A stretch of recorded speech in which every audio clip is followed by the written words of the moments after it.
raise your hand if you want to hear some good news. All right, first off, I'm wearing a Flames jersey I haven't worn in a long time. This is actually a youth large / extra large. That's why I don't wear it. And I have this jersey waiting for me in the States in my actual size, but we haven't been able to cross the border since March. So I figured today's a good day to wear this as an example of why I want the border to open, but I don't know when it's going to. And the NHL, they can see the same thing. Mid-January is now the start time. And there's definitely some wheels in motion on this. So the idea that they're going to have a start of mid-January, they're looking for 52 to 56 regular season games, and they're not talking about money. Now, what Elliot Friedman has heard, and he's reporting, is that they've backed off on more money into escrow. They're talking strictly about deferral if money's coming up. So that's good news. And basically the deferral means the players will get the money just later. So that's fair. To me, that's fair. And I'm okay with that. Then the question becomes, are the players okay with that? And that's where the whole question comes in, right? So not talking about money is probably for the best. That they're figuring out the logistics, probably divisional talk, and here's how the schedule is probably going to look. And they have numerous different versions of the schedule because they're going to have to figure out, okay, so we're going to play in bubbles to start. What are we going to do? Where are we going to play? This kind of thing. The answer is yes, it'll be in bubbles to start with, and then you just go, I think it'll be a rolling timeline from there. And players will play for a couple weeks, probably have a week off, this kind of thing, so that they can still see their families. They won't be away from their families for a 6-month period. Training camps should start at January 2nd, but the 7 teams that didn't qualify for the play-in round, they didn't play at all since March, would get an extra 7 to 10 day head start. I'm going to go ahead and say, because Christmas is in there, they're probably not going to say, hey, come on in on the 24th and get ready. Now, for players who need to quarantine coming into Canada, well, that situation is a little more difficult because you'll want to quarantine before you go into training camp, so they'll need to be in Canada 2 weeks earlier. So it's still going to be a bit of a moving target. But yeah, so that's the good news. And where this good news started is apparently yesterday Don Waddell getting eyebrows raised when he said he had heard through the grapevine that there'd be a resolution over the next few days. They'd figure this out, and that there would be some games being played sometime in January. So not just, we're not going for January 1st anymore, but sometime in January, and we're headed towards a resolution. You either get a season or you don't, and I think the NHL is smart enough to know, hey, if we don't have a season, we're in trouble. So, and it's not unusual to see situations between the union and the league that look really, really ugly and horrible, and then a day or two later, you see them all sitting there going, all right, we worked it out. No, we still hate them, but we worked it out. Can't stand them. We worked it out. So, yeah, Don Waddell's optimism, good thing. And we'll see how that works. We'll see if they do end up playing some games outside, because there's some traction to the idea of outdoor games. And while I think it's much more expensive to put on outdoor games, you can have fans in attendance that makes up the difference. I don't know. Then you have fans in attendance. It feels more like hockey. Yeah, and so we'll see what happens there. World Junior news. Tim Stützle, who's going to play for Germany. We all believe, at least most of us believe, he's NHL ready right now. And he's been working his way back from a broken hand. He is taking shooting drills, has been doing that for the past week.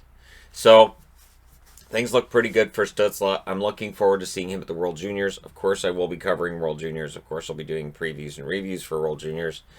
And, yeah, that should be fun. So, yeah, Stützle being back is good news. And after the World Juniors are done, we'll see where he ends up playing, right? I also wanted to throw into this video, Cool Hockey this morning has released that they have all 31 teams. Kudos to them. Whoever does their purchasing, I have not seen very many sites that have all 31 teams. I don't know how many they have, but they have all 31. So there you go. All the reverse retros are at Cool Hockey for right now, and it says directly on there too, there will be no restock. These will sell and then they're gone, and that's it. So the demand's going to be really high. I've not seen listings yet from Ben. I know Ben's supposed to get a lot of teams in. He was not able to secure all of them. That was when he told me, a lot of these teams are going to end up being kind of scarce and hard to find. And so that's, good on Cool Hockey for being able to secure all of them. It's got to be an expensive little invoice that they got from Adidas, but I have a feeling they'll be able to move all that product. And for me, really, on all honesty, the only two teams I don't really have an interest in are Detroit and the Islanders. All the other ones, there are reasons why I could say, yeah, that's a really good addition to the collection, and that'll be really good to get. But Detroit and the Islanders, I don't see the point. I legit, those are the only two that I have not come around on at all, and I have no intention of adding them to my collection whatsoever. None, because they're just sort of there. It's just sort of whatever. And yeah, I would be very surprised if at some point the Islanders one isn't on sale, with people saying I don't know why people got this one, because it's exactly the same as the regular jersey, just very, very minor differences. But anyways, there you go. It looks like we'll have hockey January 15th or 20th, somewhere around there. And I'm looking forward to that. It would be nice to be able to do season previews, know where teams are going to play, when teams are going to play, and go from there. And yes, the numbers right now across North America are absolutely nightmarish when you look at COVID. But the NHL is going to have a cushion in between the end of the regular season and the postseason, so that if they need to move and reschedule games, they can do that. This is part of the plan. And this is why you have multiple schedules. So they're not going into this with any kind of naivete. They're going into this with their eyes wide open and saying, okay, we've got to do this the right way. And yeah, best of luck to them. It is going to be a quite the time for the NHL. It's already been quite the time. And if they get this done, I'm telling you, people have to start saying, Gary Bettman does a pretty good job now. He's Since the 04-05 lockout wiped out season, things have been pretty smooth. I know 2012, 2013, but been pretty smooth between the union and the league. So here's to hoping that continues. Thank you guys so much for watching, for all your support. Don't forget to hit like and subscribe. I also wanted to throw in here that I have had reports back from West Coast kids that they're getting donations from all around the globe.